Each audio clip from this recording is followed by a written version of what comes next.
नमस्कार दोस्तों, आज हम बात करने जा रहे हैं भारत के इतिहास के सबसे विवादित मुद्दों में से एक इंदिरा गांधी के आपातकाल के बारे में। 25 जून 1975 को आपातकाल लगाया गया था। इमरजेंसी के दौरान इंदिरा गांधी ने संविधान के कई प्रावधानों को निलंबित कर दिया और व्यक्तिगत स्वतंत्रता को सीमित कर दिया।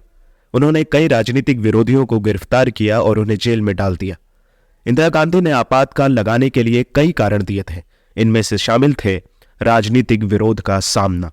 इंदिरा गांधी की कांग्रेस पार्टी को 1971 के आम चुनाव में एक बड़ी जीत मिली थी, लेकिन वे 1973 में पंजाब में हुए दंगों और 1974 में बिहार में हुए आंदोलन से परेशान थी। इन घटनाओं ने उनकी लोकप्रियता को कम कर दिया था और उन्हें राजनीतिक विरोध का सामना करना पड़ रहा था। आर्थिक समस्या। भारत की अर्थव्यवस्था 1970 के दशक में खराब स्थिति में थी।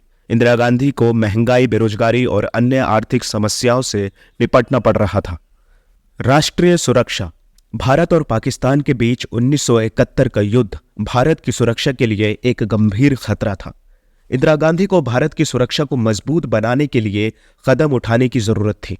इंदिरा गांधी के समर्थकों का तर्क है कि आपातकाल आवश्यक था ताकि भारत की सुरक्षा और अर्थव्यवस्था को मजबूत किया जा सके। उन्होंने ये भी तर्क दिया कि अस्पताल के दौरान कई महत्वपूर्ण आर्थिक और सामाजिक सुधार किए गए थे। उसके साथ ही इंदिरा गांधी के आलोचकों का तर्क है कि इमरजेंसी एक लोकतांत्रिक उलटफेर था। इसको भारत के इतिहास में एक काले अध्याय के रूप में देखा जाता है। इसने भारत की लोकतांत्रिक संस्थाओं को नुकसान पहुंचाया और नागरिक अधिकारों का उल्लंघन किया। उन्होंने ये भी तर्क दिया है कि इमरजेंसी के दौरान ह्यूमन राइट्स का उल्लंघन किया गया था। In the end of emergency Bharat के इतिहास में एक महत्वपूर्ण घटना घटी थी। इसने भारत की राजनीति और समाज पर गहरा प्रभाव डाला। आज भी इस मुद्दे पर बहस जारी है।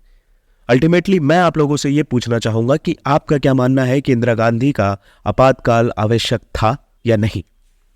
आपातकाल के दौरान किए गए आर्थिक और सामाजिक सुधारों के बारे में आप क्या सोचते हैं।